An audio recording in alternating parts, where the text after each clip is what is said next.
technology that you can watch a sport on television today that is just about the same game that your great-grandparents might have watched about 100 years ago. That sport's baseball, honestly, and it's real amazing because baseball hasn't really fundamentally changed at all in over 100 years. And if a time machine were invented, you could actually go and take it to, like, say 1905 or something, and attend a baseball game, know exactly what's going on, and there would be very little differences. So today I'm going to talk about some of the major changes that have happened in Major League Baseball. There's been a few, but the ones I picked are probably some of the most important ones. We're going to start off with the formation of one association between the National League and the American League in 1903. Then we're going to move to Jackie Robinson and integrated baseball in 1947. And finally, we'll end with a recent one, instant replay, being used in Major League Baseball. So the first one is the formation of Major League Baseball. The National League was formed in 1876, and between 1876 and 1902, pretty much had a monopoly on Major League Baseball, and had most of the money, most of the most talented players. They had everything. And there were many other professional leagues that tried to challenge the National League, but they stood no chance, and eventually had to go out of business. That's until 1901, the American League was formed by Van Johnson, which I'll show you a picture of him. That's him right here. And his league was called the Western League, but he changed it into the American League. And he found some owners who had a lot of deep pockets, and they were able to entice many of the best National League players to jump over to the American League. And in 1902, they actually won the attendance battle, so the National League gave in, kind of, and they decided to form one association. And according to the Sporting News, which I said this earlier, Van Johnson declared war on the National League, and he was going to do whatever it took so that they would give in, because he wanted to expand baseball as far as possible, and he knew that one of the ways to do that was to make the National League and the American League one.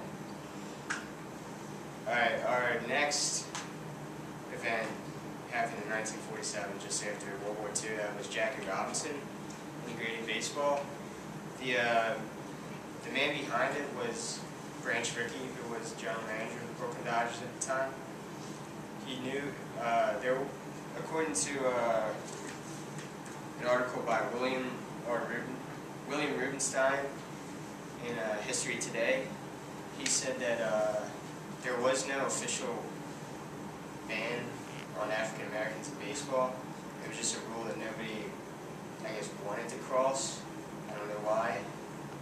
But Branch Rickey came up with the idea because there was a ton of really good players in the Negro Leagues, and he knew that if he could get them to come over, then it would improve baseball a lot. So he decided that he needed to find a man who was courageous and strong, just a smart guy, and especially talented. And he found Jackie Robinson. April 15th, 1947, Jackie Robinson made his debut for the Brooklyn Dodgers, playing second base. And by 1959, every single team was integrated. I believe it was the Boston Red Sox were the last team. So our last major change is pretty recent. It is the introduction of instant replay in baseball. It's probably the most fundamental change in the game in a while, the way it's actually played. In a recent article from the Sporting News, Stan McNeil described how instant replay is supposed to work. It's only to be used on home runs, whether they are fair or foul, over the fence or not, or whether they interfere with a fan or not. So we have a little video here from the World Series with the Phillies.